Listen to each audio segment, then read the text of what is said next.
Hello బాధ చూడు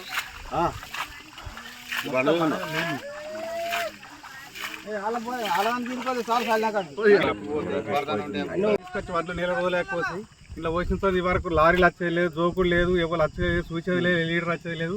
మొత్తం నాని మొత్తం మొలకొచ్చినాయి. ఇవన్నీ మహిళా గ్రూపులకు ఇచ్చి మొత్తం ఎవరు ఆడోళ్ళు పోయి వాటి లారీలు ఆపదామంటే వాళ్ళకి అది కాదు.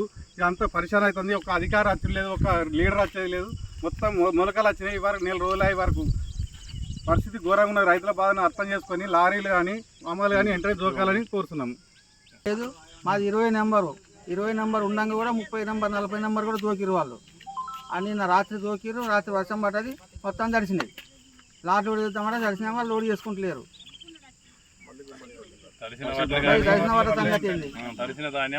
అన్ని తీసుకుంటాను మాట్లాడతారు కానీ ఎవరు తీసుకున్న లేరు. అది ఏదైనా ఉంటే పెద్దగా గమనించి దాన్ని పరిష్కారం చేయగలరని కోరుతున్నాం. మరి రైతులు ఇస్తారా కూడా అది చేస్తారా? కాకపోతే ఇది వారికి పరిస్థితికి ఇస్తున్నది. మరి రైతులు మేము చేస్తామని అందరు చేసారు. పెద్ద మనుషులు గతి మీరు మేము బుర్ర కక్కుతున్నాం. ఇప్పటి గతి ఏంది ఇస్తున్నది. ఎద్దేసిన వ్యవసాయము, రైతు ఏడ్చిన రాజ్యము బాగుపడ్డట్టు ఎక్కర్లేదు. ఇలా ఇక్కడ పరిస్థితి చూసుకుంటే అలానే ఉంది.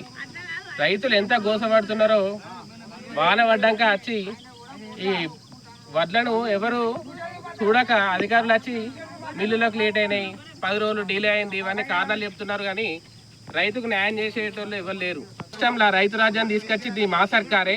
ఈ సర్కారు అన్ని హామీలు ఇచ్చింది, నిండా రైతులను ముంచుతుంది.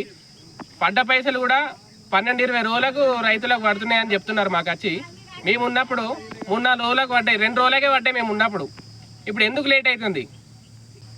మేము ఒకటే డిమాండ్ చేస్తున్నాం, రైతులను జాగ్రత్తగా చూసుకోండి.